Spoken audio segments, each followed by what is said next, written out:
R2 missile Soviet union का पहला ऐसा बैलिस्टिक मिसाइल था जो जर्मन V2 रॉकेट पर मबनी R1 की निस्बत एक वाज़ेह तकनीकी तरक्की थी।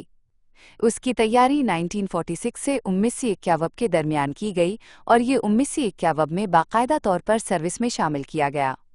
जहां R1 तकरीबन जर्मन V2 की कॉपी था, वहीं R2 ने डिज़ाइन, रेंज और गाइडेंस सिस्टम में वाज़ेह बेहतरी लाई।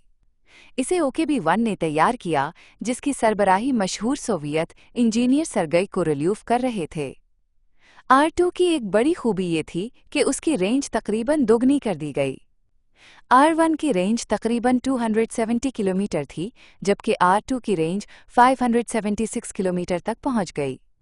ये कारकर्दगी RD-101 इंजन की बदौलत मुमकिन हुई, जो R1 के RD-100 की निस्बत 50% ज़्यादा ताकत फराहम करता था।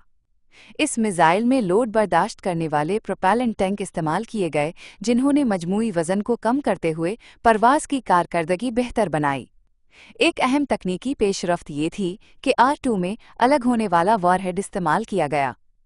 R1 की तरह पूरा मिसाइल ज़मीन पर वापस नहीं आता था, बल्कि सिर्फ वॉरहेड अलग होकर हदफ पर गिरता था, जिससे री एंट्री के दौरान तहफ़्फ़ुज़ और दुरुस्तगी में इजाफा हुआ।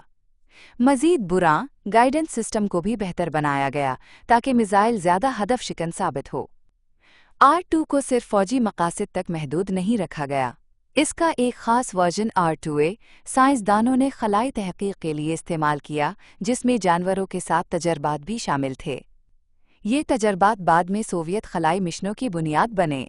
1977 में सोवियत यूनियन ने R2 की टेक्नोलॉजी चीन को फराहम की, जिसकी बुनियाद पर चीन ने अपना पहला मिसाइल डोंगफैंग-1 DF-1 तैयार किया। यूं R2 न सिर्फ सोवियत मिसाइल प्रोग्राम का संग मेल साबित हुआ, बल्कि इसने चीन के मिसाइल और खलाई प्रोग्राम की भी बुनियाद रख दी।